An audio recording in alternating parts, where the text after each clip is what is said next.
Welcome to The Explainer. Today, we are unraveling a pretty profound cognitive mystery.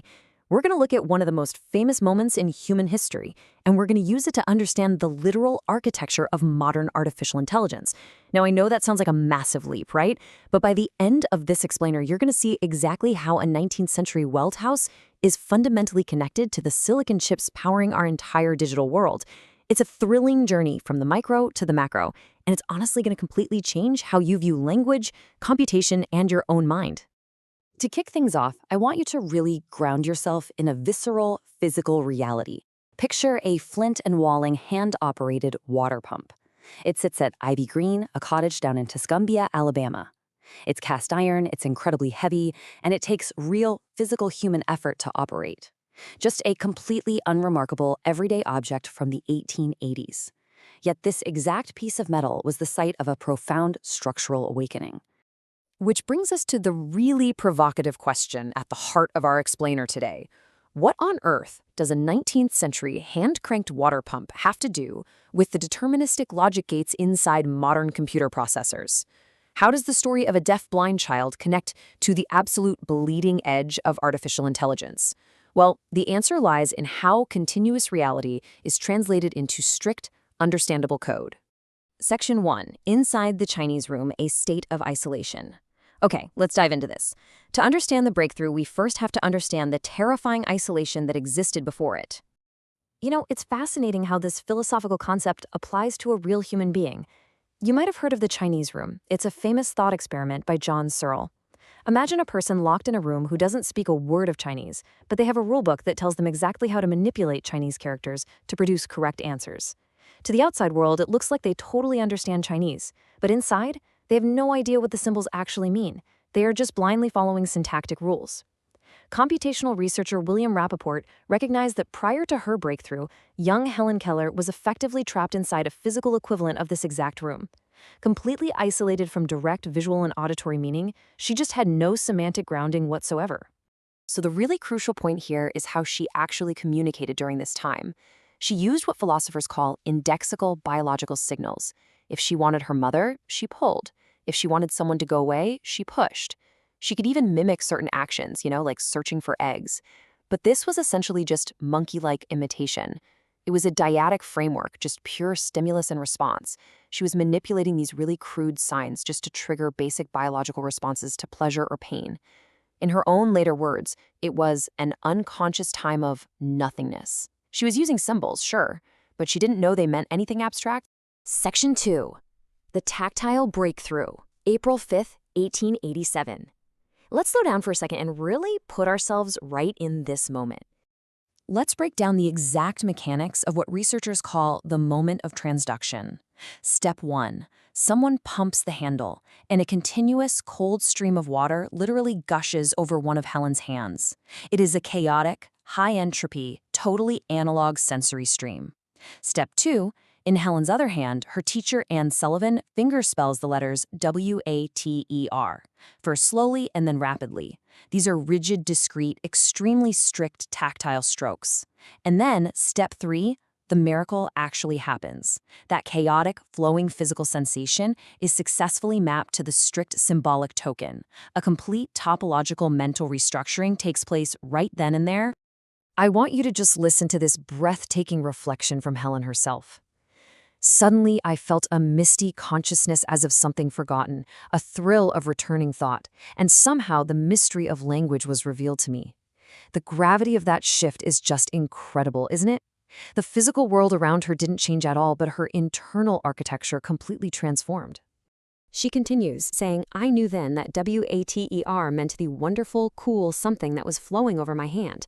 This is the exact moment she escaped her Chinese room. She realized that the strict syntactic fingerspelling wasn't just some game or a behavioral trigger to get a drink. It was a representative designator.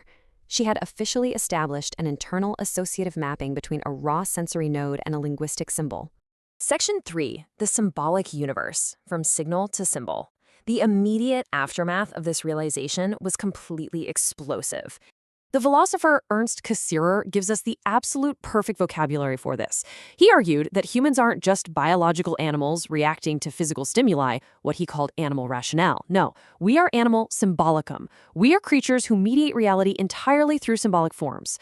At that water pump, Helen Keller didn't just learn a word. She literally leaped from a reactive biological organism into a symbol-mongering human being who could suddenly command a representative universe. And this brilliantly illustrates the immediate, staggering power of that shift. Armed with this brand new symbolic framework, she learned 30 new words that very same day. She could suddenly conceptualize objects that weren't even immediately in front of her. But perhaps most profoundly, earlier that day, she had smashed her doll in a fit of rage. After the well house, she returned, found the broken pieces, and felt genuine sorrow and repentance for the first time in her entire life. Having a stable symbolic framework instantly enabled ethical self-reflection and temporal thought. Section 4, the semiotic bridge, mind to machine. Now, let's move to and see how this builds, because we are about to make a mind-bending pivot here.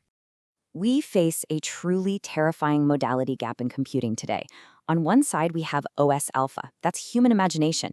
It's warm, it's fuzzy, it's associative, continuous, and driven entirely by context and meaning. On the exact opposite side, we have the arithmetic logic unit, or the ALU.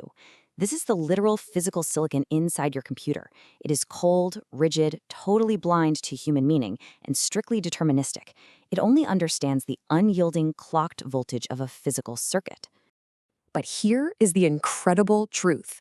Neurobiology and computer science are actually dealing with the exact same fundamental problem. Deep down, human brains and silicon chips are in the same boat.